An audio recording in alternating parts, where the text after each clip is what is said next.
Yeah, let's go ahead. Good morning. The 36th District Court in the state of Michigan is now in session with the Honorable Donna Coleman presiding. According to the session, there'll be no talking, sleeping, chewing of gum, or reading any materials, and no driving, please. Thank you.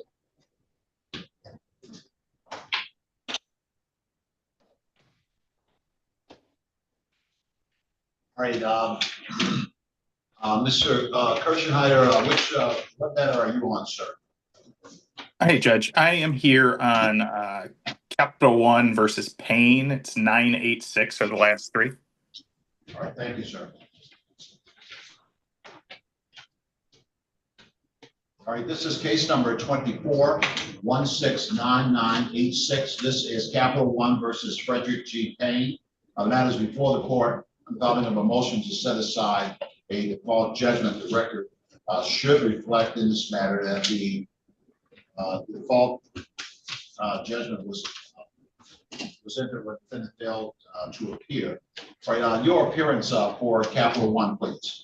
Yes, good morning, Honor. Michael Kirschenheiter for the plaintiff, P75722. All right, thank you, counsel. And again, good morning to you. I'm looking for Frederick Payne. Frederick Payne, if you're on the Zoom, please say something at this time.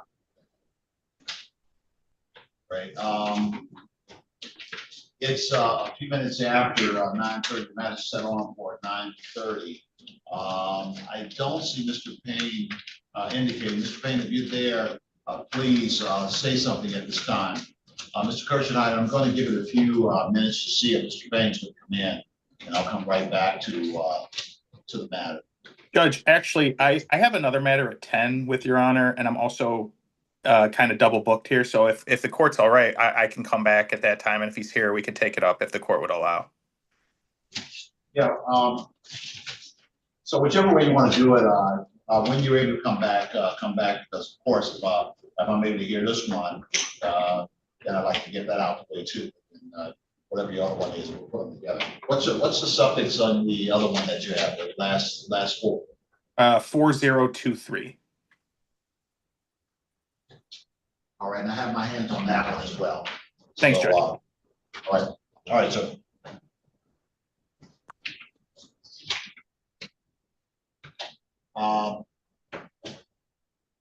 Do I have Madam Counsel McCutcheon, is it?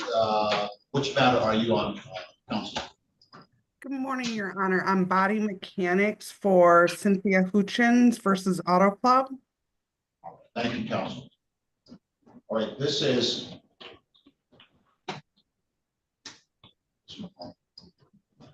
case number 24-152692. This is Body Mechanic Physical Therapy versus Auto Club Insurance. That is set on for a hearing on a motion for summary disposition. Your appearance, Counsel. Jamie Lynn McCutcheon on behalf of defendant. All right, thank you, Mr. Fetzer. I'm looking for plaintiff's counsel. I believe that's Mr. Fortner. Mr. Fortner, if you're there anywhere, say something at this time.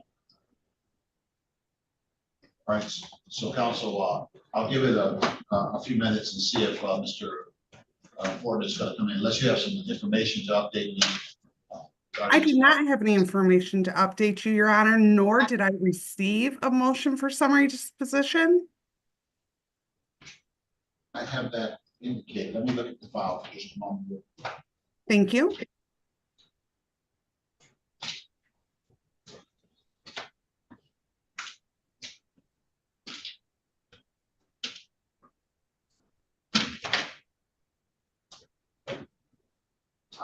I don't see a actual filing of a motion, so I don't know how that got indicated. So I'll treat it as a pre-trial hearing.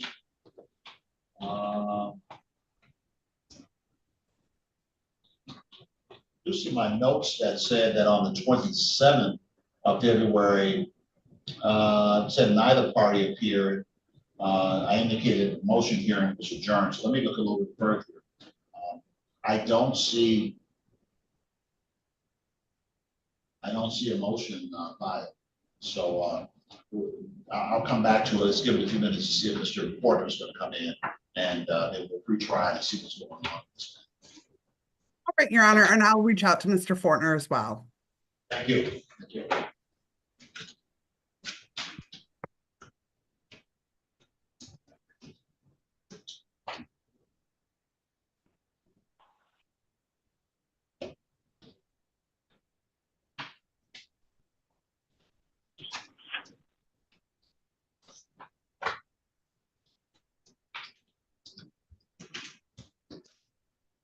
All right, and Ms. Holyfield, I am waiting for the attorney on that matter. Of course, it is set for 10 o'clock a.m. As soon as someone comes in, we'll address that matter at that time. Okay, thank you.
Ms. Douglas, your case is set for 10 a.m., so I'll be calling the matter shortly after that time. All right, who is that that's indicating with the phone number beginning in 37, looks like 377?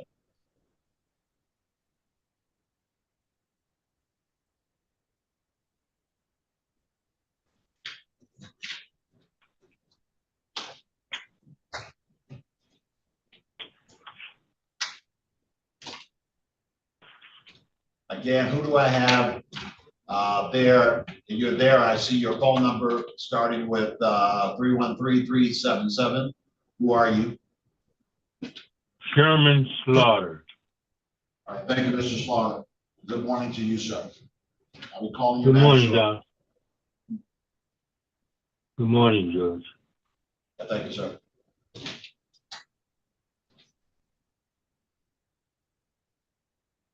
All right, this is case number 23-24-0210. This is Sherman Slaughter versus this Naylor Estella Vesquez. The matter is before the court on the issuance of a subpoena. The matter was before the court on March the 5th of 2025. The court reset the matter for hearing on today's date. All right. So your name is Sherman Slaughter, is that correct, sir? Yes, sir. All right. And do I have Miss Lucella Vesquez on the Zoom anywhere? If you hear her, say something at this time. All right, look like that person is not here. Mr. Slaughter, tell me what's going on here, sir. This gentleman, he did a hit and run back on 12/20/22.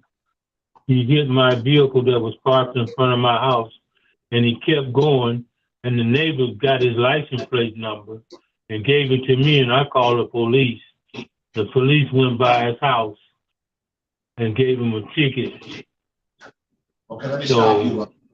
Yeah, let me stop you. I got those things, and I know that, I know that you received the judgment, against the, defendant, in small claims court.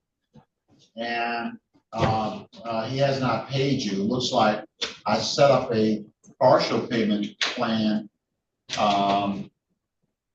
where he used to pay $100 a month starting in October. So, have Right. you been have you been receiving any money? Have you gotten, any payments? No, one payment. Okay, I made one payment, and that was last year. Haven't made a payment since the order to start. First, it was $150, and then it dropped down to $100 every month, starting 10/25/24, and I haven't received anything since then. got it. All right, yeah, it looks like, the defendant, showed up at a previous hearing, indicated illness and sickness and things along those lines. I don't know why he's not here, today. So what I'm going to do is I will issue the bench warrant regarding, this matter. And, you will have to, submit the paperwork for that bench warrant. Now, I know that you filled out the paperwork for the, subpoena, so you know how to get the, bench warrant form. Let me ask you, did you come down to the court and fill out the subpoena, or you did it online? What did you do? I came to the court. I Okay. came down to the city, to the courthouse. All right, so you're gonna need to come down and fill out a form called a bench warrant form. And I will sign that. So, the bond that I'm gonna. I thought I did a bench warrant for him, Your Honor. I thought I did one for him. All I have is the subpoena. I don't, let me look again and make sure. Yeah, I have not issued a bench warrant on this. So, you need to fill that form out, and I will sign that. And once I sign that, you would take it to the county sheriff's office, in the city county building, 17th floor, and then they'll take it from there. So A that, bench warrant, okay, so I don't know how to, I have to come down to the courthouse and put in a petition for a bench warrant? no, you don't have to do a petition for it. I'm granting it, but you have to fill out the form, okay? And that, you have to come down on the second floor and tell them that you want to fill out a bench warrant form to get to Judge Coleman. Once you fill it out, then I will sign it. I'm going to set the bond on there at $3,100. That means that, once I've signed that, then you take that over to the county sheriff, and they will get in contact with the defendant, and require that he come up with the money, or he can be arrested, because of the bench warrant. Okay, the judge, okay, I'm naive on this, so I'm gonna try it. So I'm gonna go downtown today and put in for a bench warrant. Yes. It's just a form that you have to fill out, okay? Okay. Okay, a bench warrant against, the defendant. Exactly. And the judge has already ordered it. You just have to submit the form. I'm already Okay, ordering a that. bench warrant. And Okay, sir. Okay, so, fill that out and get it. Tell them that they need to get it to Judge Coleman right away, okay? Okay, Judge Coleman. Yeah, because his judgment amount, he just ain't gonna pay me. Doesn't Yeah. look like I'm gonna get paid.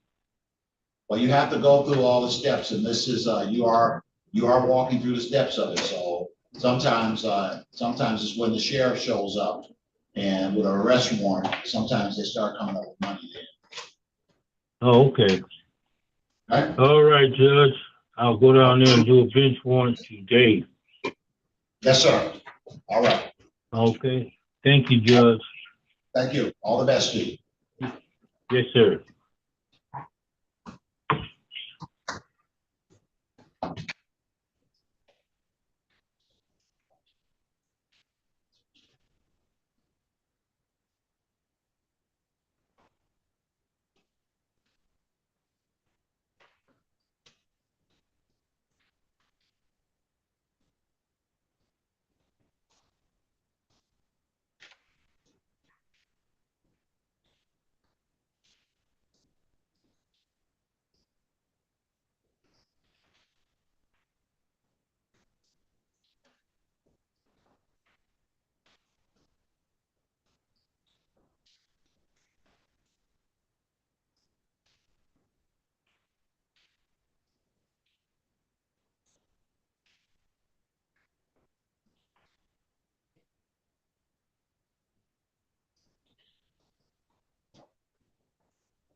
Judge, this is Jamie McCutcheon again. Yes. I reached out to plaintiff's counsel. I sent him a text message. I tried to call him. His mailbox is full, and I haven't heard back from him. I just wanted to update the court. All right. Thank you, counsel. All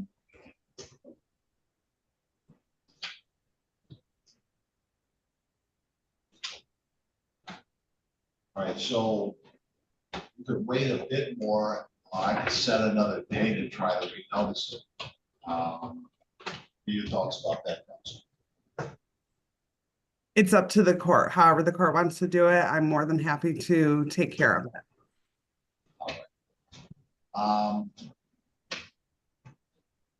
Are you able to wait until 10 o'clock? Absolutely, Judge. All right, we'll take a look at it right at the 10 o'clock hour and see if he's managed to make the All decision right, at that. then I'm going to step away for a minute and use the restroom. Thank you, Problem. Judge.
Your device on mute, your case will be called at 10 o'clock.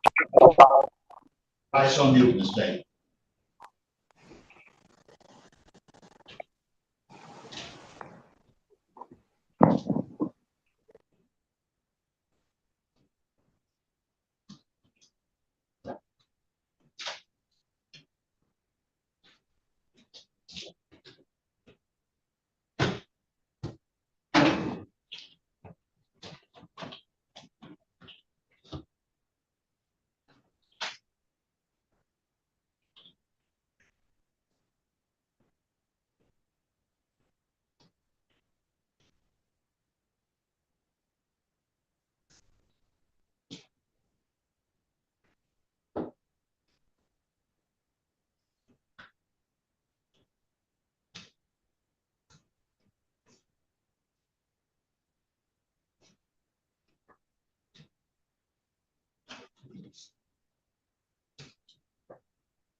Judge, did you see that appeal?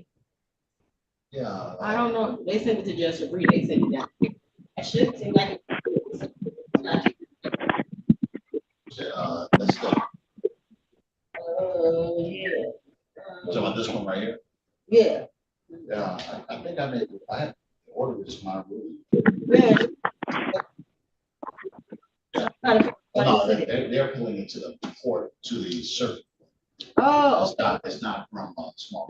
okay, yeah, so. All right, the person that just came in on the device, 452, what are you?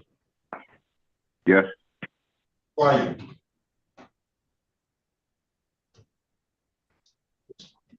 Dolan Mitchell. Sorry? Dolan Mitchell. What case are you, sir? Beg your pardon? What case do you have in front of you? Okay, are you That I on the haven't. Infinity Asset? I'm on. Is that what you're talking about versus Mitchell? Yes. Okay, I got you. All right, just sit tight. I'll call your case shortly.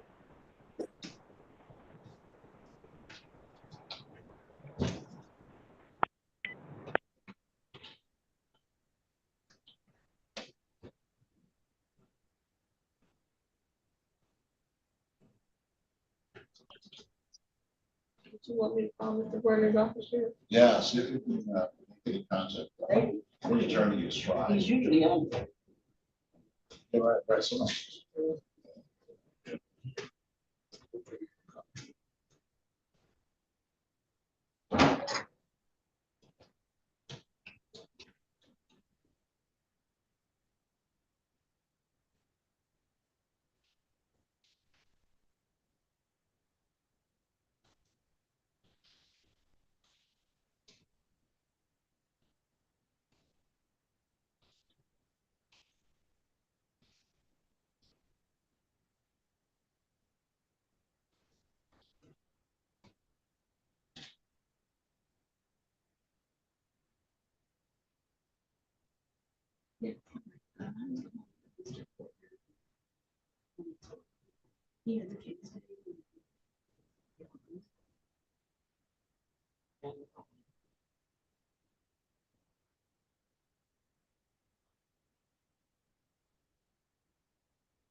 Ladies and gentlemen, I'll be calling your matters shortly. I'm looking for a couple of attorneys on the matters to check in. And I'll be calling your matter shortly.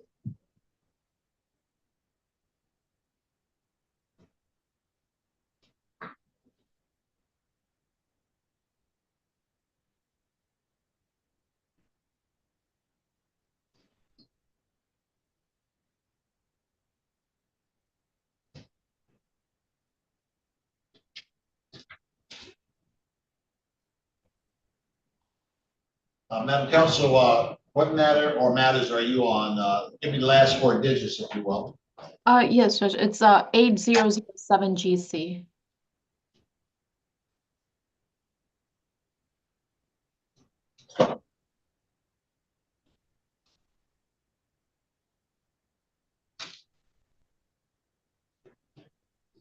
All right, that's Infinity. Yes, Judge, versus Dolan Mitchell. All right, this is case number 051280007. This is Infinity Asset Acceptance LLC versus Dolan Mitchell. The matter is before the court on the filing of objections to a writ of garnishment. The record should reflect regarding this matter that a judgment was entered by default in this matter in 2005 for $7,652.53. That judgment was subsequently renewed, and the garnishment issued because there appears to be a balance on the outstanding judgment. All right, your appearance for the plaintiff in this matter, please. Yes, good morning, Your Honor. This is Natasha Dixon on behalf of the plaintiff. My P number is 82333. All right, thank you, counsel. And do I have Mr. Mitchell? I know that I have him somewhere here. Good morning to you, Mr. Mitchell. Mr. Mitchell? No, he's there. Mitchell. I'm looking for last name Mitchell, please.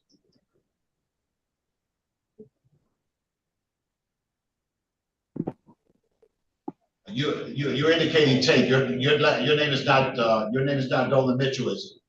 It's not on Mitchell. Okay, tape. Okay. Sorry.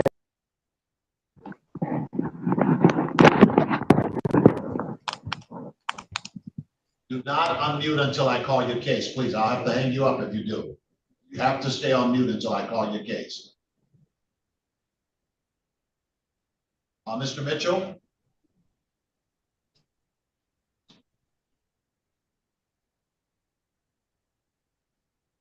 I know that Mr. Mitchell was here, counsel, and I believe that he's on the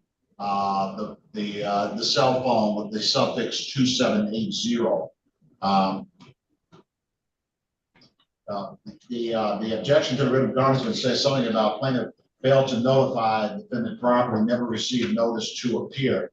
That would certainly not be a matter that would be suitable for an objection to a writ of garnishment.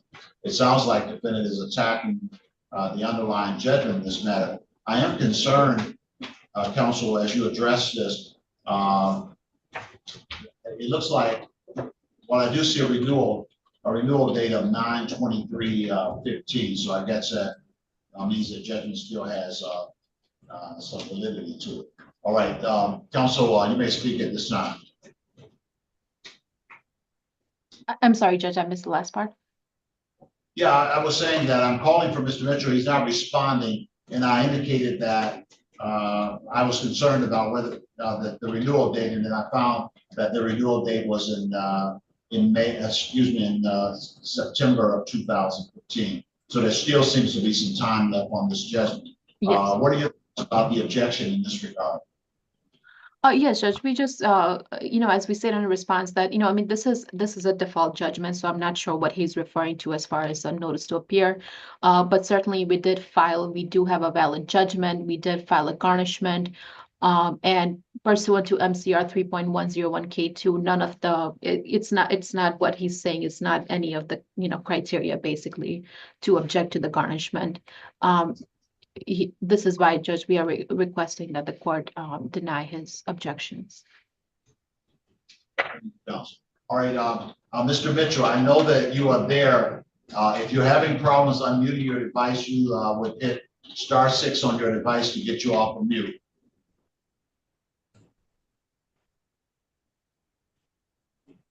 Hello? All right, thank you. You are Mitchell, right? Dolan Mitchell? Yes, I'm Mitchell. I was left out. I was muted for some reason. I don't know. Of course you were muted because you couldn't speak until your case was called. And that's why I sent you a notification to unmute. Okay, tell me what your objection is about. Because it seems that you're saying that you weren't notified. Talk to me. Tell me what you're talking about. Well, no, when I wrote that down, I didn't have any idea how to respond to this grant, but I was just trying to see if I can get this writ changed or readjusted from the original amount. There was monies paid into this account way back maybe 15 years ago. I had a payment coupon, receipt coupon, and I paid that account down much less than the $7,000 you're asking for. The $7,000 is an inflated price that I was, trying to deal with at the time. And then when they say I defaulted on the judgment, I was trying to make good on the judgment. And then I was asking for a buyout, a complete payout with, without all the interest and penalties. And then when I asked for a letter to confirm that this account was settled, I received that letter. And they should have a record of that. But at the same time, I was making the payments, and I would like to at least settle this at some point with an amount, because that amount is $7,000 plus, that's way above what I owe them at this time. And my point, it's been almost 15, 20 years now. And had I been able to receive some to be in the court and get this out the way before now, it's all I'm asking for your Xfinity is to give me a figure that we can work with and get this paid up and get out the way. You know, it's a judgment. I can't argue with that. The judgment was placed back in maybe 20 years ago, but I made payments into the judgment to make good on that account after they repoed the car. I was trying to make good on the balance, and they had those payments sent to them, Thank you, which sir. was what it says was $80 a month. Thank you. All right, what kind of balance, Madam Counsel, are you showing regarding this indebtedness? Yes, so the balance as of now is 24,285.74. There is interest accruing, so that's where this is coming from. I mean, I would be happy to discuss something with Mr. Mitchell. He left us a voicemail. I did call him back this morning, but apparently that was the wrong number, so I'm not quite sure what happened. But if he wants to discuss something, certainly we can start that conversation. All right, so I figured part of this challenge was that this judgment has been outstanding for 20 years. You got interest accruing for 20 years. So the plaintiff is showing a balance based upon accrual of interest over that period of time of over $24,000. Let me address two things here. Number one, how much is anticipated regarding the Michigan Department of Treasury? You got a tax return. How much money is involved in this tax refund, Mr. Mitchell? Well, my tax refunds last year, they took $518 out of a tax refund. Okay, so this Was year, that- okay, let me ask. This year, okay, go ahead. You're going to answer my question. Go ahead, sir. This year, I don't know, they're looking at my tax refund after I filed the taxes is like $1,000. All right, so counsel, well, first of all, I don't see where there is a valid objection to the writ of garnishment. I do see where there is an effort by Mr. Mitchell to see if there is a way to arrive at some type of solution to finalize this. Obviously, it's been a 20-year type situation. So I don't have the basis to not allow the garnishment to go forward as it relates to this particular matter. I do think that it's wise to try and find some traction to talk about this. Madam Counsel, do you have a moment to go in a breakout room with Mr. Mitchell to at least begin some conversations in this regard? Yes, Judge, I do. All right, so I'm going to assign you to a breakout room. Mr. Mitchell, I'm going to send you there. You have a chance to talk with the lawyer and make your pitch regarding what you believe you should be able to do to try to settle this. And then the parties can talk from there about reaching some kind of resolution. This case, at least the objection, there's no valid objection, but it is worthwhile to talk.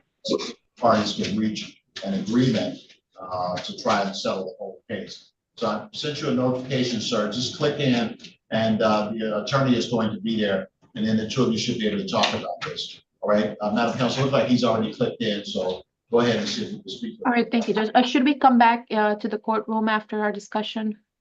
If there is something that is worth putting on the record, you can certainly come back in. If not, then do it through the presentation of paperwork. Okay, we can leave. Okay, I understood. Thank you, Judge. Thank you, Counsel.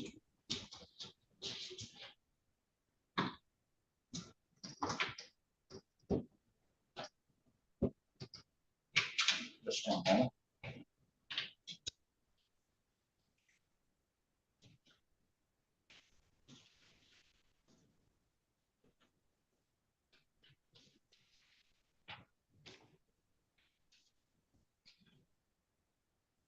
All right, this is a recall on the case number 24-152692 Body Mechanic versus Auto Club Insurance Association. Thank you, Ms. McCutcheon. I know that you've been here waiting. We reached out to call Mr. Fortner's office as well. I don't know what is going on. He certainly, his office is not appearing in regard to this matter. That's not like him, of course. That's not like he's usually here or someone from his office is here. So what I'm going to, what I'm going to do, I'll set it over for a couple of weeks, and let's try to get back at it. Maybe the 15th of April. 4/15 at 9:30. We'll You send do out the a 16th, note. Judge? I'm sorry, 16. 16? Yes. My clerk is saying the 16, 4/16. And I apologize, Your Honor, what time? 9:30. Okay. All right, thank you, counsel. And I'm noting these items on the file. All right. Thank you, Your Honor. Have a wonderful day. All right, likewise. Thank you.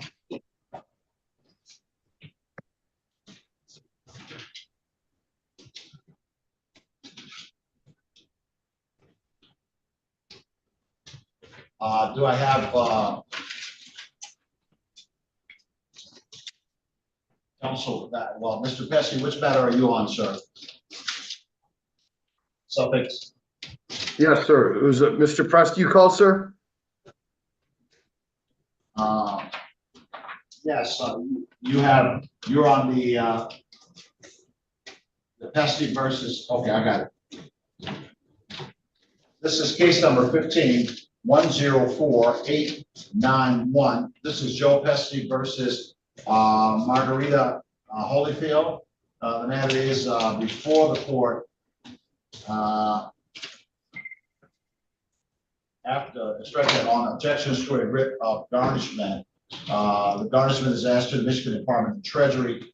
The record should reflect that this matter involves a judgment that was entered on the 30th of October of 2015 for $5,414.70. All right,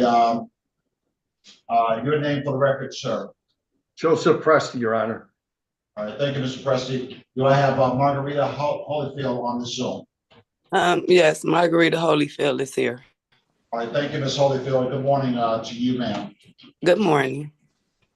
So I looked at your objections. You said he is a fraud and been all in the news, don't even know who he is. And Yes, I never seen this man, Your Honor, and I have a question. So what are you suing me for the $5,000 for? I never even saw you, and you're constantly taking my money since 2015. This 2025. I want to know what property it was, because at the end of the day, if I did rent something from you, it should have been paid up now. And then this judge, and then you were all on the news too, also, Your Honor. He was on the news for fraud. He's frauding my.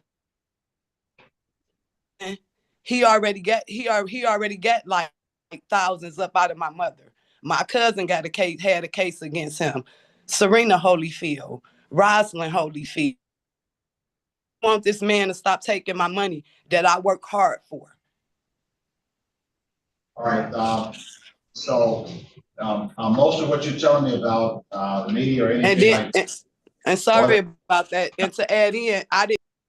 No, I shut you down because you notice that I allowed you to talk and I'm listening to you. As soon as I start talking, you talk again. You can't do that. You really can't do that. Now I'm going to take you off mute. So you said two things that are involved here. Most of the stuff that you're saying is not relevant to this case. The fact that this person, I don't know, Mr. Pesci, the fact that he is, that you say that there's something in the media about him, none of that is relevant. What's relevant here is that there was a judgment entered against you. And that judgment was entered in 2015. That judgment has never been set aside. I don't even see where you attempted to get it set aside. But in any event, that judgment is in place. As long as that judgment is in place, the plaintiff is allowed by law to pursue collection on the judgment. If for some reason you believe that judgment should not be in place, then you have remedies whereby you can attempt to get it set aside. But that judgment has been in place since 2015. In fact, it was just renewed on the 25th of March. There was a petition to renew it, which would extend it for another 10 years. Now, the second thing that I'll point out is that the plaintiff is only allowed to collect what the judgment allows, and under the law, interest and various penalties can accrue on the judgment, but is not allowed to continue to collect if the judgment is paid off. So, Mr. Pesci, let me hear from you, and then I'm going back to Ms. Holyfield. What is this case? Although I can't look into that today because this is a garnishment. What is this case about? She says that she don't know you, she had no idea where this comes from. Talk to me, sir. Yes, sir. This case originated from a landlord-tenant case for back rent and property damages. I'd have to pull the archive files after 10 years to see exactly what address that it was. Could be one of our apartment buildings or one of our houses. So I'm looking at your complaint that was filed back then. It said something about property at 5118 Lovewick in the city of Detroit. So that's what the case was initially, or that's what the case was filed about, claiming damages regarding 5118 Lovewick, $2,900 of a property damage, 5,200 so and other claims, and et cetera, and that various credits were given, and then it ended up being $5,300. The file reflects in this matter that service was allowed by alternate means, and that service was completed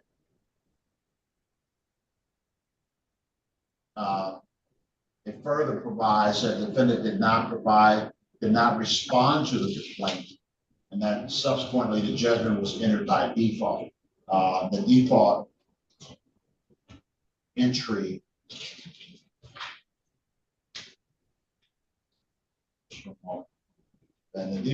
was made, looks like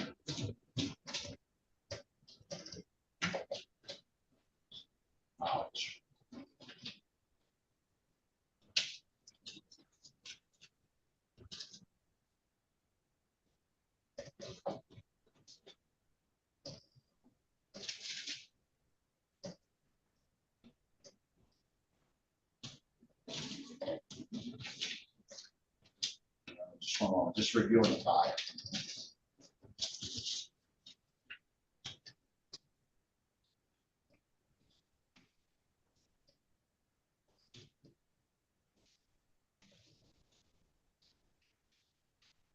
The judgment was entered on the 30th of October of 2015. All right, so that's what happened here. Anything else you wanted to say, Mr. Pesty, before I go back to Mr. Overfield? No, sir, but she's just had at least 10 years to challenge this underlying judgment, and I'm not sure what her defense is to file an objection of a garnishment. This has been a 10-year ongoing case, and an ex parte, as the court saw, had to be filed to get the balance of the money. So after this payment here, Your Honor, there was an outstanding balance, a payment of $32.58 from her income tax will leave a balance of approximately $1,800. A balance of how much now? Roughly $1,810, give or take a few dollars. So the $3,258 you said that's what payment is that? What are you talking about? That's what's been paid already? What are you saying? That would be, sir, if we collected on her income tax. I have a disclosure in my hand right now indicating a payment is being processed for $3,256, which would leave approximately about. All right, so the defendant in this matter, Ms. Holyfield said that she's been paying on this over the years. What other money has been collected? You have a diary of what the balances are, that kind of thing. Yes, sir. 1 second, I can pull her up.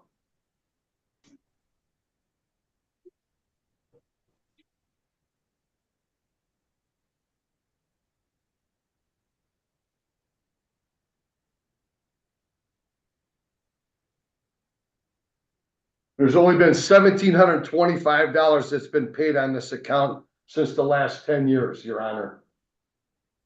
All right. Just one moment.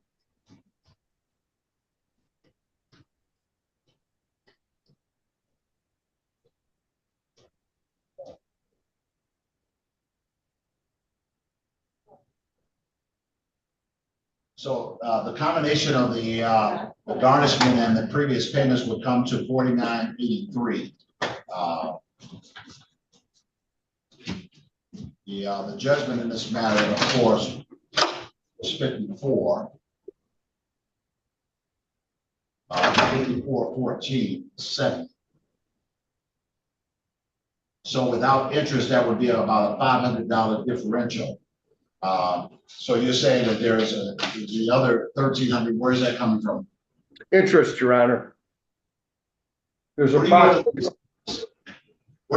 Given that you're getting this payment of $3,258, if I grant that, and you got you collected $1,700. This has been in excess of 20 years. What does it take to resolve this? Well, once we get this check here, Your Honor, for $3,200 to get a resolve, she'd owe another $1,800. If she, Well, that's what I'm telling you. Are you prepared to write this down some? It's time to. I can work with her. I can work with her. Yeah, I think you need to find a way to write this down, especially with that particular payment. I know it's been a long time. I mean, that's the problem. She may file a motion. I'm going to come to her. If she files a motion, I'll take a look at it. The problem is that it's been well over 10 years, and it's difficult to get any traction there. So the likelihood, and I'm saying this for you and her, of that motion being granted is not that great. But she'd like to see the finish line on this. And if I give that $3,200 payment over, and I'd like to see this get wrapped up is what I'm getting at. And I can do that, sir. All right, I think it's reasonable to talk about that. Ms. Holyfield, I'm back to you now, ma'am. I understand the frustration here. The problem, as I mentioned to you, is that judgment is out there. Okay, can I say something, Your Honor? Yeah, you said something before. Don't act like you haven't said anything. And I told you I would come back to you, right? Didn't I tell you that? Yes. Go ahead, talk to me. His property wasn't destroyed. I remember when I stayed on Lowick, his property was not destroyed. He garnished the money from my mom.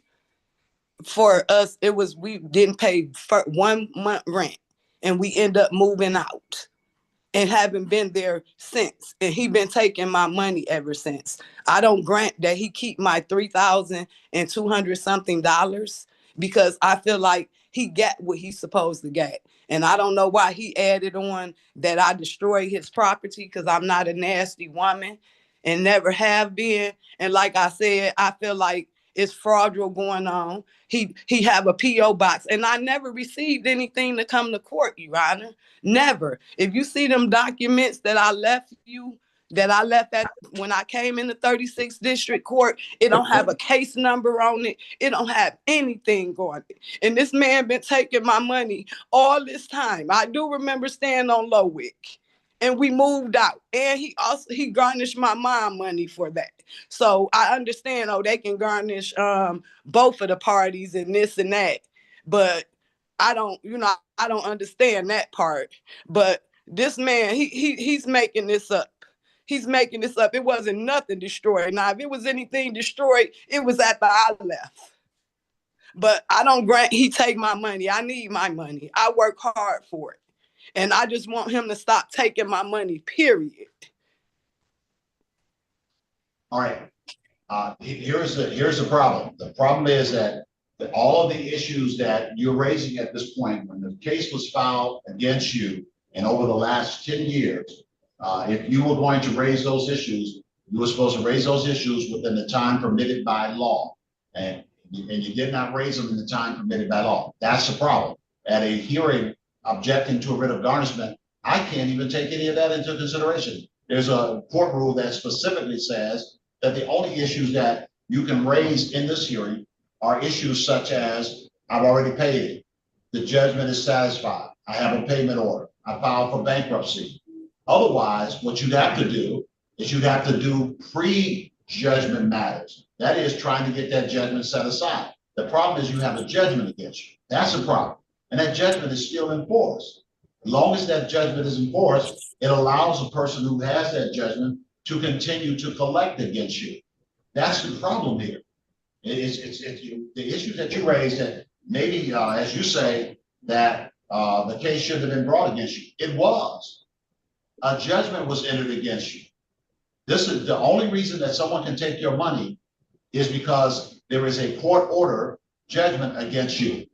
And it's too late to fight that now because that's been 10 years ago. Now, I don't know how many times I can tell you that, how simple I can put that. I know you understand that. I know you don't like the answer, and I appreciate that. I understand that.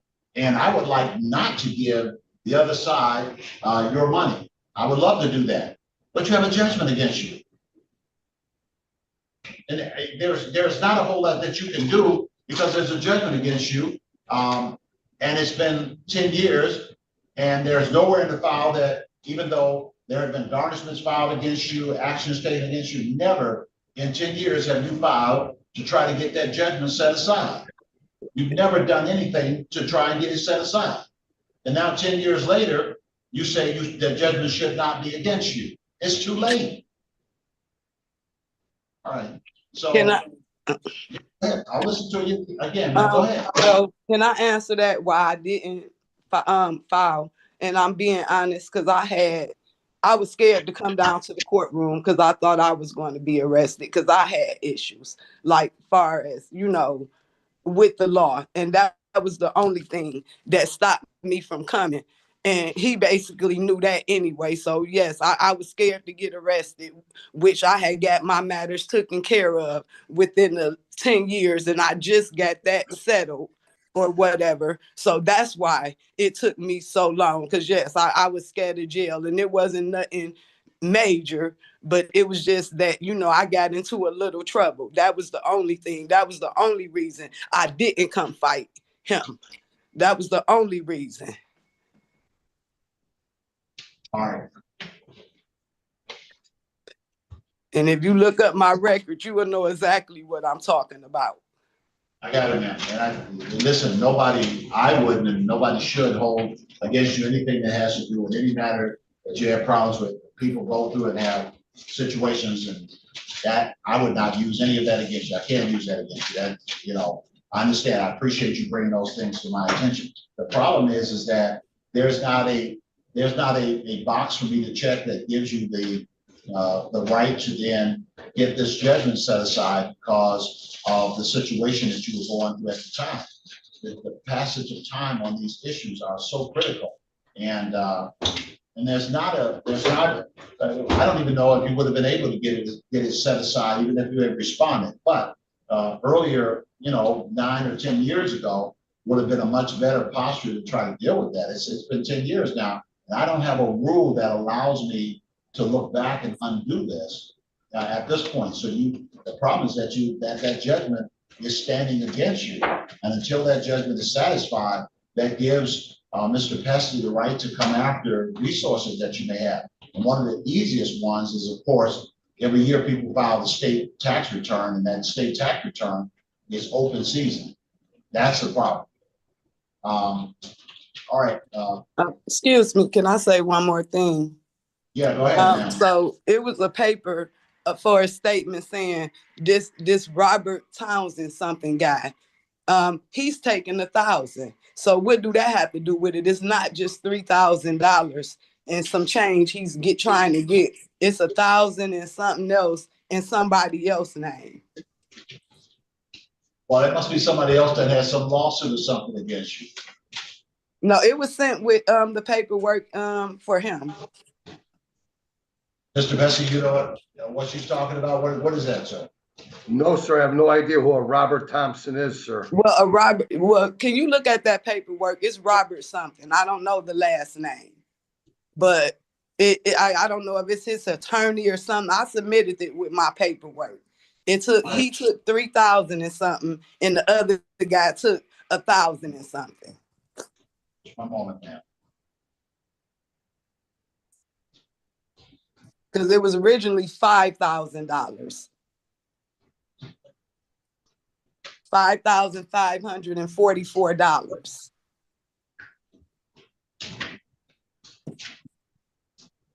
Yeah, the paperwork that you sent me regarding the disclosure from the state, I don't see. The paperwork, yes, that the state sent me. That's what I'm talking about.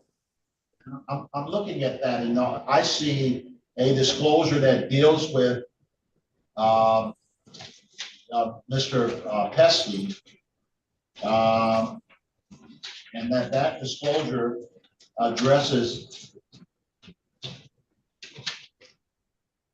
I do see the disclosure saying that the total garnishment, including court costs, well, that sets a judgment amount in $3,200.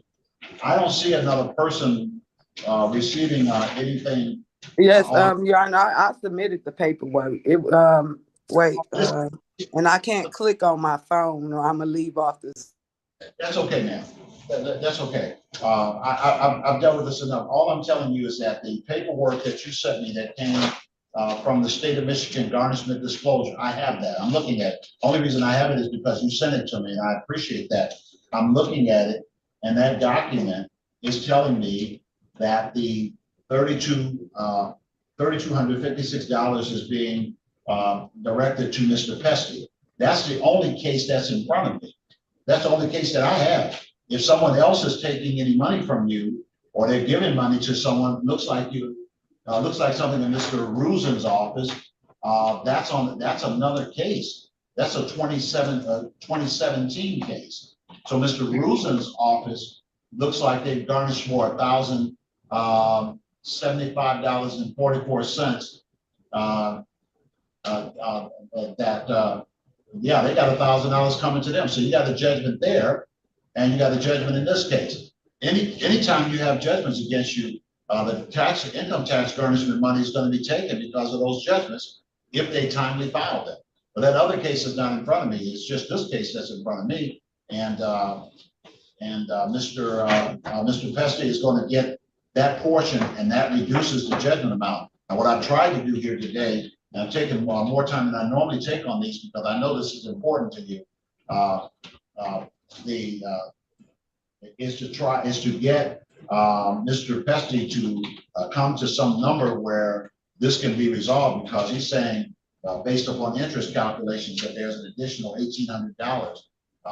This has been a long time, and if you can come to some number to get this completely resolved, that would make sense to me, because otherwise interest will grow on what the balance is, and then next year you'll be faced with the same type of situation. So my determination here is that because there is an outstanding judgment in this matter, the plaintiff has the right to the funds withheld by the Department of Treasury to be applied towards the judgment amount.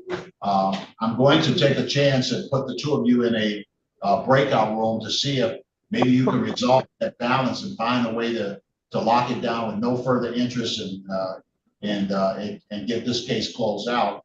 Hopefully you can find some traction to do that. If you don't, then of course the matter keeps going on in the court, and that's really not a most desirable kind of situation. All right. There is information to go to a breakout room. I wish both of you well. All the best to you.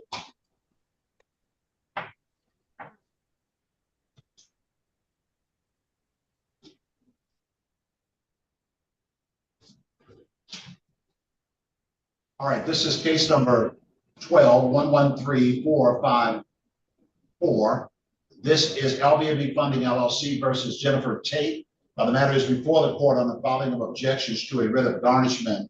The record should reflect the judgment was entered in this case on the 3rd of December 2012 for $8,865.87. That judgment was renewed on the 20th of October of 2022.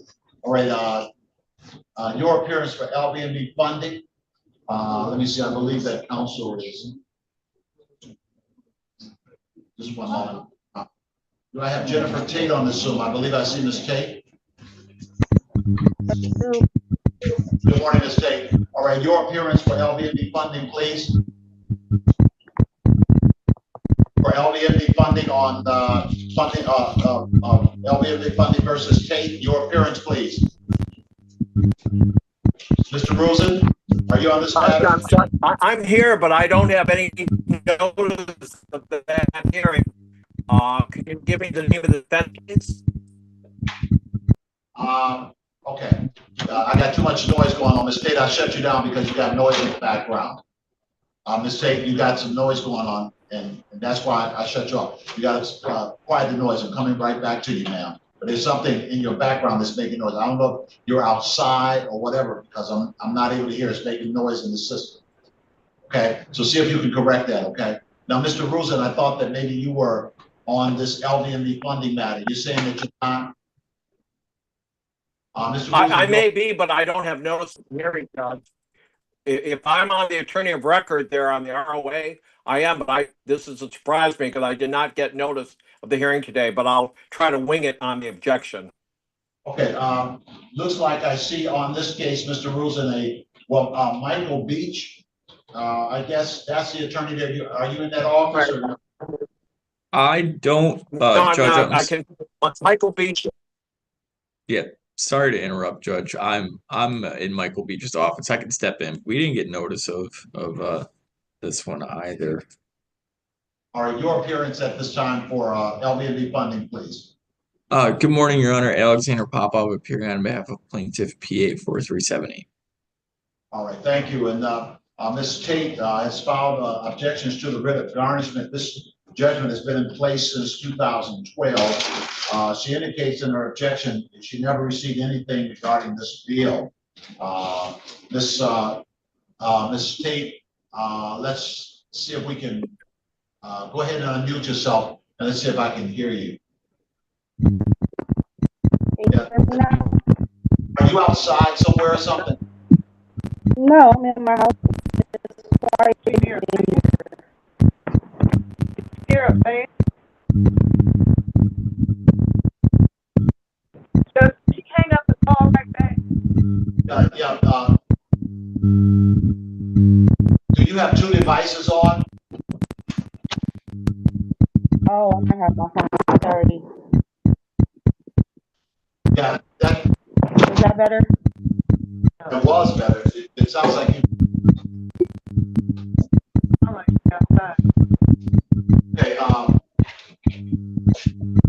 that's pretty awesome.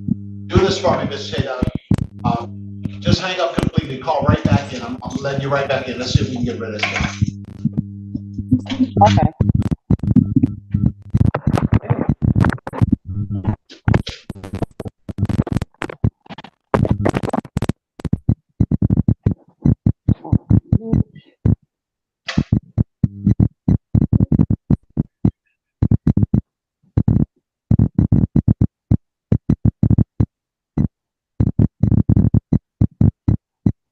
Okay, go ahead and hang up so you can call back in.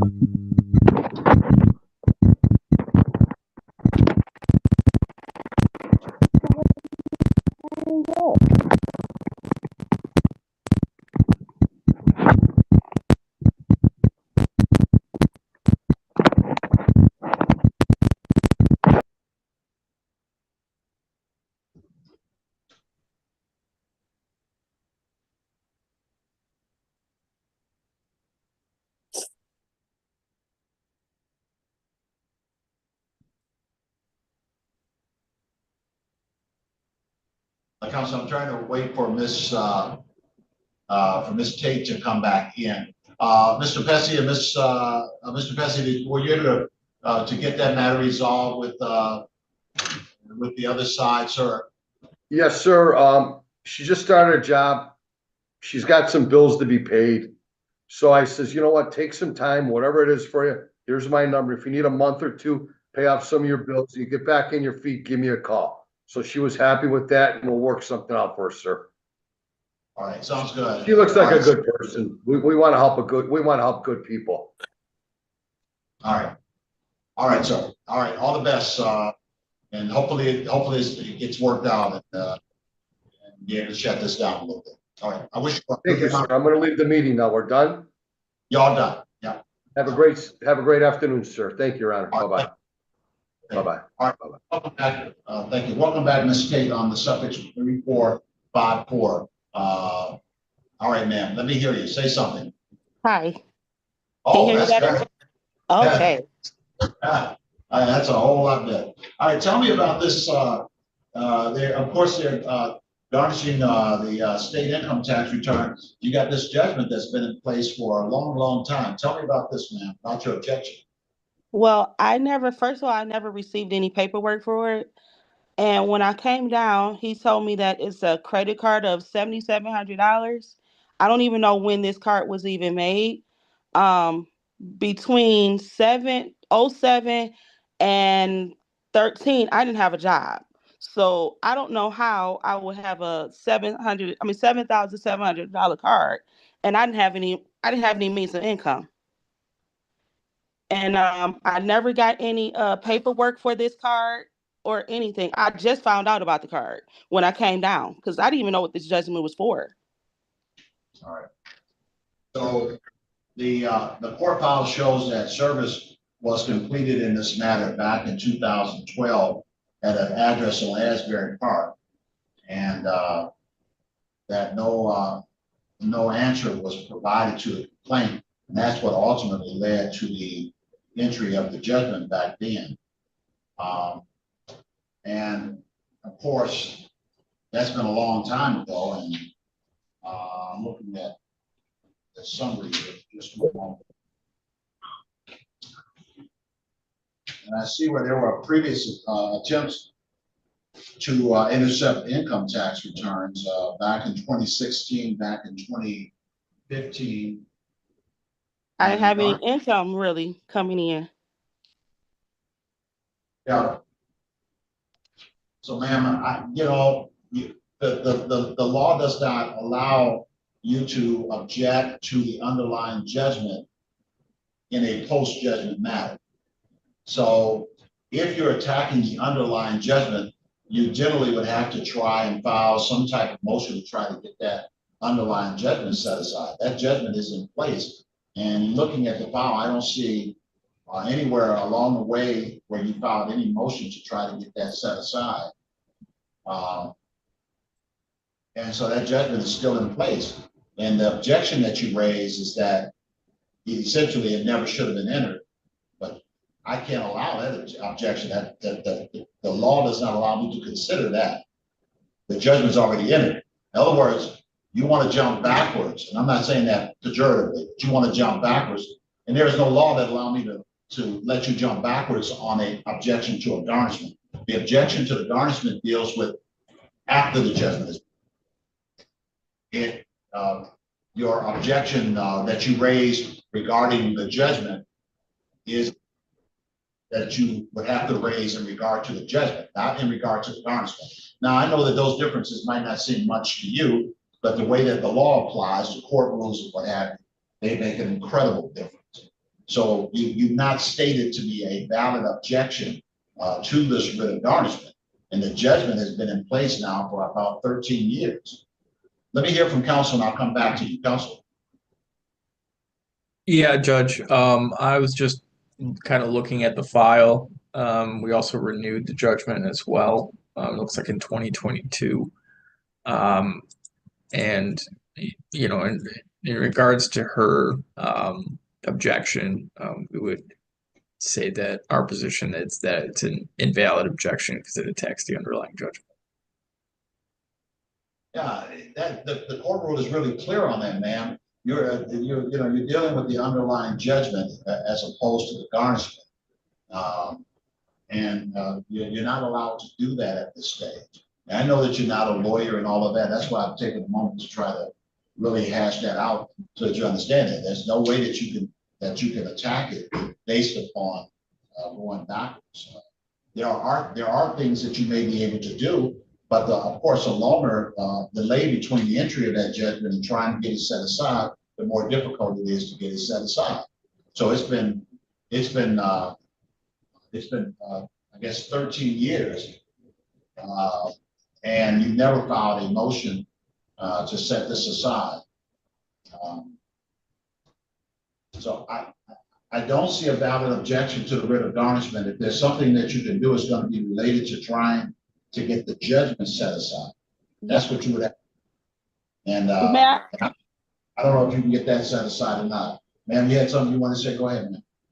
So if it's an identity theft, I'm still liable for somebody to take my money? Like I said, I didn't know anything about this card. I just found out about what it was when I came down. I'm like, what is this? I don't even know what this is. And he said it was a Citibank card. And I'm like, I don't have a Citibank card. I don't even own credit cards. I don't have any credit cards. I just am establishing credit at 45 years old. So that's what I'm saying. Like, I'm being garnished for something that I did not do. I don't even know where this card came from. So that's where my problem is. I'm being garnished for something that I had no knowledge of. I did not do. I did have identity theft. That's why I have a PIN number for my taxes. Someone stole my identity. They were claiming me as a child for a long time, and I found out, and I have a PIN number. So every 4 years, my PIN number changes. All right, so that may be your basis to try and get that judgment set aside, is to establish that you had an identity theft situation. The problem is that the judgment is in place. You have to file the proper paperwork to try to get that judgment set aside. That's what you have to do. And I'm sorry. I don't know how to even file those papers because, like I said, this just came in my hands. I didn't even know anything about it.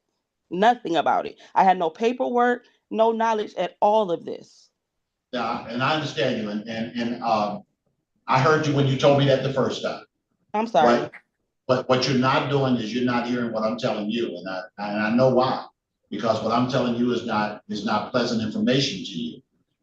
And there's a good reason why it's not pleasant information to you, is because the likelihood is that this may be something that does not relate to you. However, the problem is that a case was filed against you in 2012.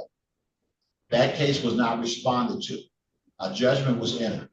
That judgment becomes a problem. Long as that judgment is in place, the plaintiff has the right to go after you and collect your money. Therein lies the problem. If you believe that that judgment should not be in place, and you have a good reason why that judgment should not be in place, then you have the right to file a motion and raise those issues. One of the things you said is that you got a background that establishes identity theft. If you can raise that, that may give you some traction to try to get this set aside. The problem is that somewhere along the line, you either knew or could have known by reasonable inspection that you should have done something about this. There was attacks against your income tax return. There were attempts to garnish you. There was paperwork sent to your address, et cetera, et cetera. And so that provides some basis to at least get on this. But let's say all of that is garbage. You know now. So now what are you going to do? Because you have a judgment against you. And there's nothing that I can do to set that judgment aside. What you'd like me to do is for you to come in today and tell me that you have identity theft problems and therefore set the judgment aside. Can't do it that way. There's no law anywhere that allows me to do that. You have to develop something to establish that somebody has somehow defrauded you and that this has nothing to do with you. And it sounds like you may have something to work with because you said that you built up a case for identity theft a long time ago. And so you may be able to present some of that to the court and the other side, and we'll take a look at it. But as of today, you got a judgment in place and you've never even filed a motion to try and set it aside. I'm not saying that you're negligent. I'm saying that that just has not happened. Now, you can shake your head, even Bob, and I'm not insulting you by saying that. You can do all of that, and it's not going to change anything. Or you can hear me, and you can try to figure out a way that you can present proper documents to the court and to the other side, establishing that this is an identity theft situation. Again, you got to work with a 13-year problem now. But if it's an identity theft situation, you may be able to get it set aside. If you get it set aside, then any money that is taken from you would have to be returned to you, and the case would ultimately be dismissed. All right, I wish you well. I can't find a valid objection to the writ of garnishment, so the garnishments will stay in place, and I've already explained what happens if the judgment is set aside. I wish both sides well. Good day to you. Thank you, Judge. All right, thank you. This is case number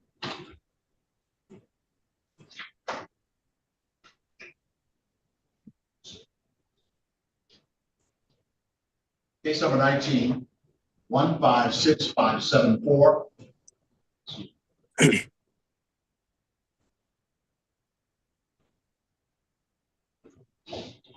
Automotive Credit Corporation versus Carmen Jackson. The matter is before the court for two reasons. On objections to a writ of garnishment, also there is a petition for installment payments. The record should reflect that a judgment was entered by default in this matter for $10,900.75. That was back in 2019. All right, your appearance for automotive credit. Judge, may it please court, I'm attorney Richard Rusin. My bar number 35222. All right, thank you, Mr. Rosen. Good morning to you. I'm looking for Carmen Jackson. If you're on the Zoom, say something at this time. Good morning, Your Honor. Carmen Jackson present. All right, thank you, Ms. Jackson. Good morning to you. I see your objections to writ of garnishment. You said I paid over the original debt.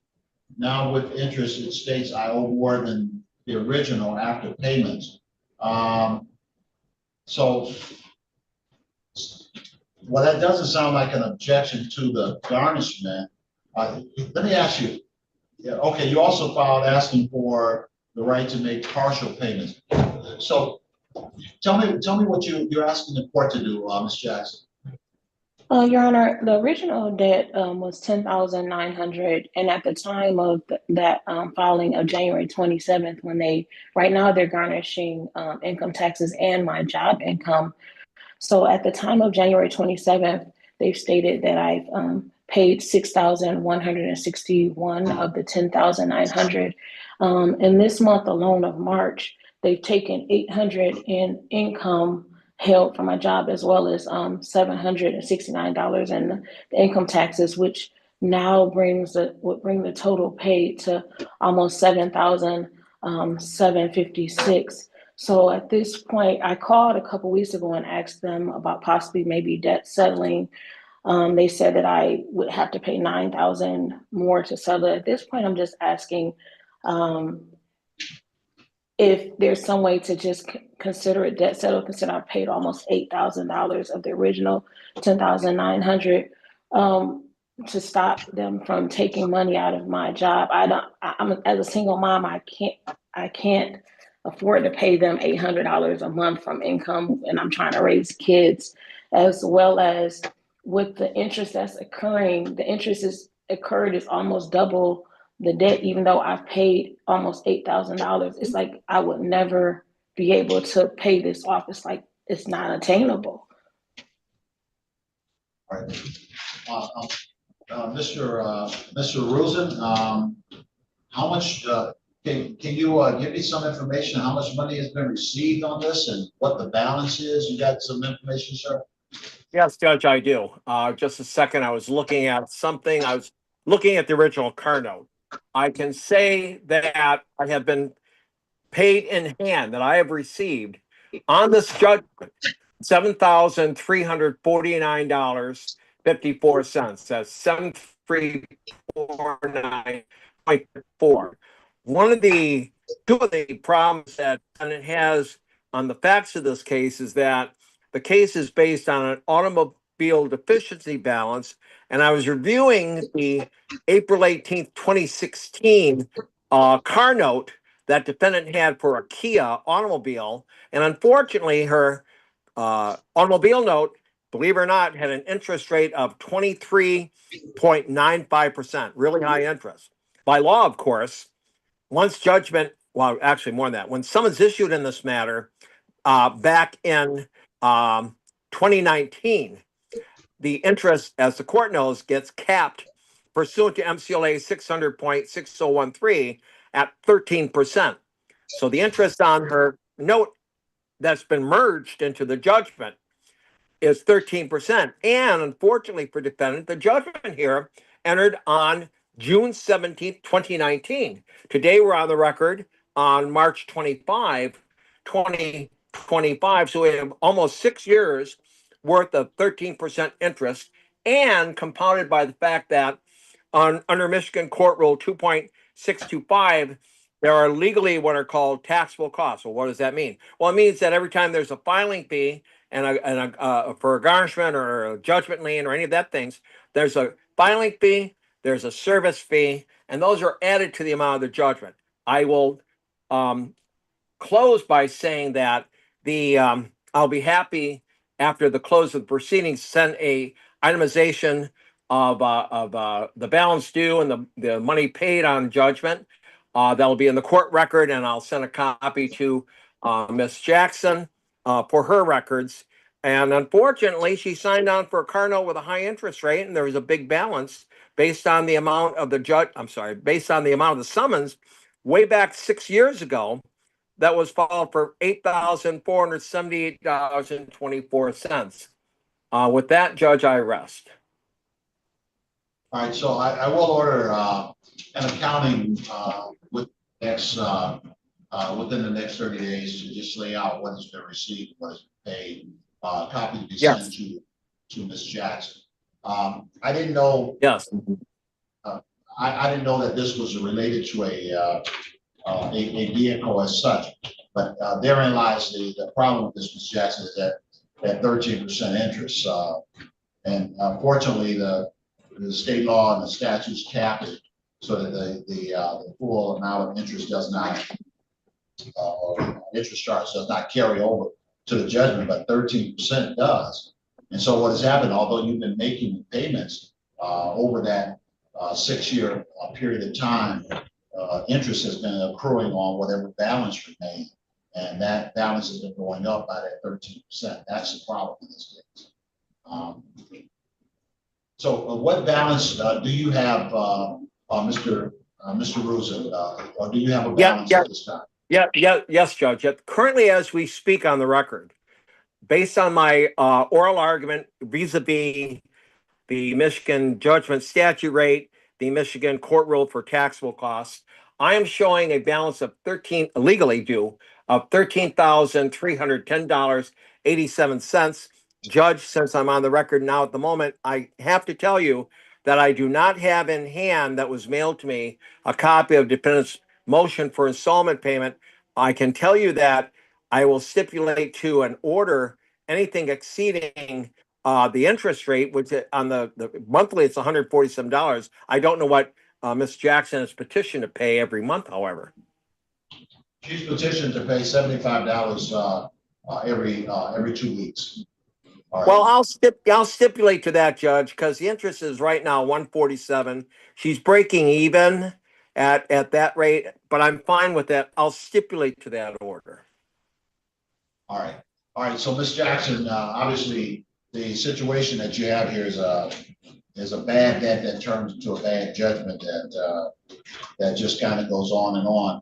And obviously, there are ways that you can address it, sometimes by trying to come together with a lump sum payment and seeing if they'll reduce the amount to try to stop this. But in the meantime, the first thing that I have to address is that I don't see a valid objection to the writ of garnishment. That's a very limited kind of thing where it's not many opportunities to state a valid objection under these circumstances. So it's hard for me to find. So the objection to the writ of garnishment would be found to be invalid. However, I will suspend the wage garnishment in light of the fact that I'm granting the installment payments. So the court will set the installment payments at $75 every 2 weeks with a commencement date for 11/25,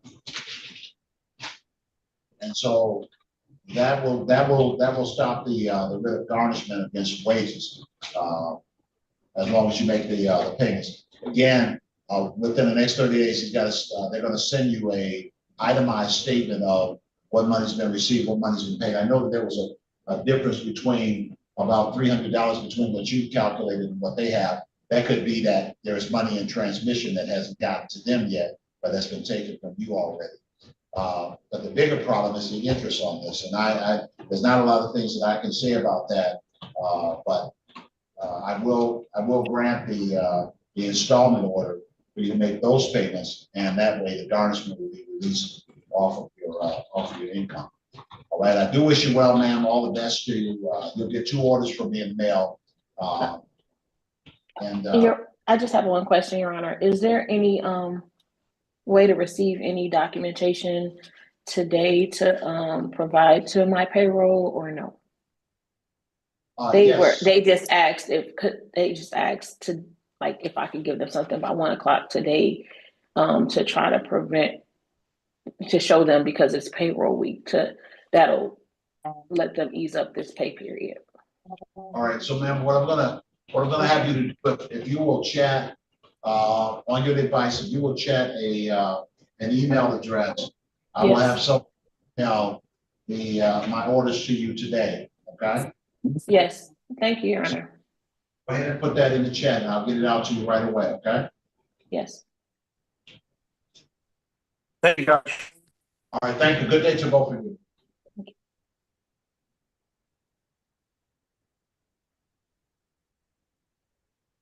That's in there, Your Honor. Thank you.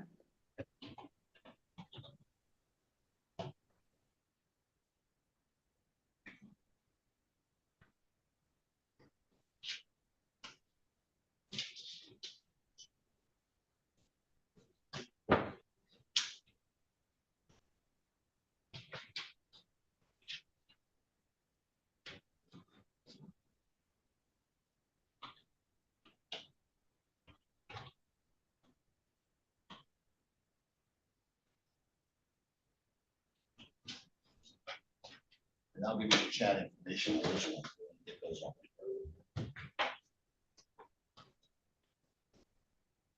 All right, this is case number 18160.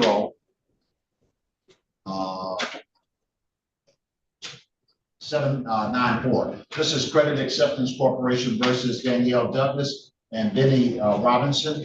The matter is before the court on the filing of objections to a writ of garnishment. There's also the filing of a motion petition for installment payments. The record should reflect the judgment was entered in this matter on the 23rd of October 2018 for $7,219.04. Your appearance for credit acceptance, please. Good morning, Your Honor. Alexander Popov, appearing on behalf of plaintiff PA 4378. All right, thank you, counsel. And your name for the record, ma'am. Go ahead and state your name if you want. Danielle Douglas. All right, thank you, Ms. Douglas. Good morning to you, ma'am. I see that you filed writ of objections to check the box. You filed objections to the garnishment. You checked the box, you said the judgment has been paid. Tell me what you're talking about there, right? Yeah, because I thought they were garnishing my stepfather, but then he lost his job, so I didn't know that it was still a balance owed on it. I don't have a problem with paying it. It's just I'm a single mom of 5 kids, and I have a different garnishment that I pay monthly just fine. So I just wanted to stop the writ of garnishment and just pay at least $75 a month if that's fine out of my own pocket. I don't have a problem with paying it. I just have a lot of bills and my kids right now. How old is your youngest? 3 years old, just turned 3 on March 12th. All right. Counsel, your response to these matters, sir. Yeah, briefly, Judge, for the objection to the garnishment, I think we only received $257. So the balance hasn't been paid, and I mean she did file a motion for an installment payment order to pay it. So I don't think there's a lot to be debated there on that one. But in regards to the motion for an installment payment, I know she's asking for 75. I think we asked for 4. If we can be closer in the middle on 200, we would accept that. But the amount right now is at about $7,198.95, and the judgment is since 2018. So it's getting up there in age. That's fine. I could do 200 a month if that's okay. Okay, well, that resolves things. So what I'll do is, the objections, of course, are invalid because there's still a balance out there. And, any funds withheld will be released to the plaintiff, but I will suspend the garnishment. And, I'll set up the installment order.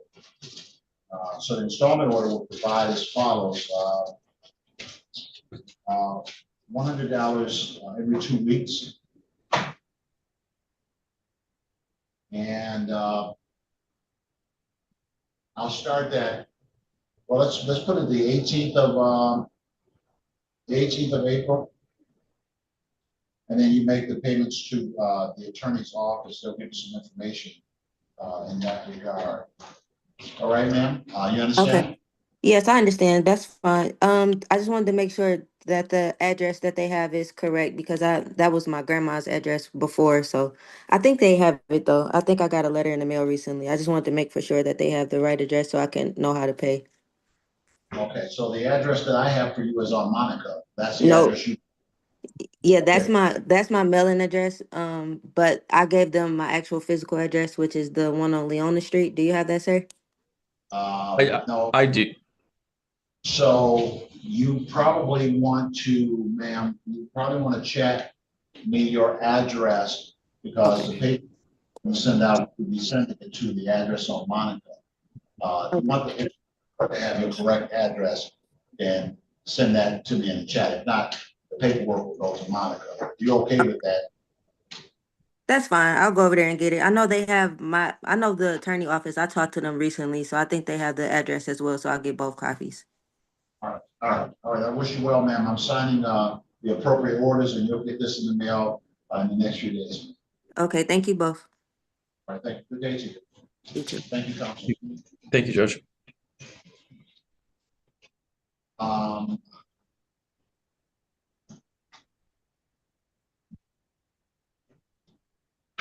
And we're back on the record, case number 24169986, Capital One versus Frederick Payne. Matters before the court on the defendant's motion to set aside default judgment in this matter. All right. Good morning, Your Honor. Michael Kirshenheiter for the plaintiff, P75722. All right, thank you, counsel. I'm looking for Payne in this matter, Frederick Payne. And I don't believe that I've seen Mr. Payne on the Zoom today. I called this matter earlier and the defendant was not here at that time. All right, counsel, your position at this time. Hey, Judge, we would just ask that the motion be denied. It looks like he is working with a debt settlement company, and they set something up with our office. So I'm guessing that's why he didn't appear. But it's a consent judgment. But we're asking that the judgment remain in place. If we get it back, we could file it. But we're going to keep him on the payment plan he agreed to. But just for the court's records, we would just ask that the judgment remain in place, just in case we don't get it back. All right, motion to set aside the default will be denied at this time. Thank you.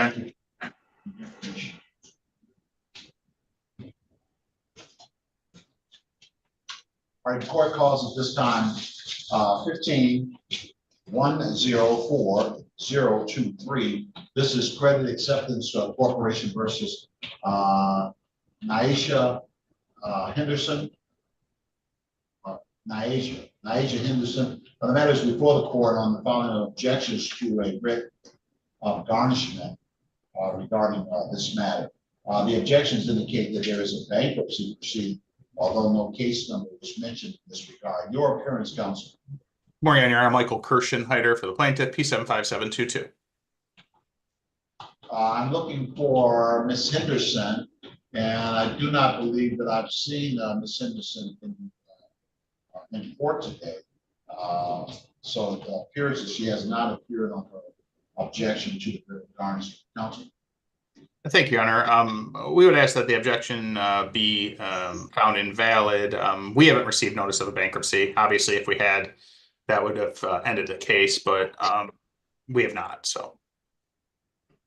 All right, given that defendant has not appeared and there is insufficient information placed on the application for the court to be able to conclude that there is a bankruptcy proceeding, the combination of those two things means that no valid objection has been set forth before the court. Accordingly, the court will find that the objections are valid and any funds withheld will be released to the plaintiff regarding this matter. So, Thanks, Judge. thank you. Have a great day. Likewise, sir.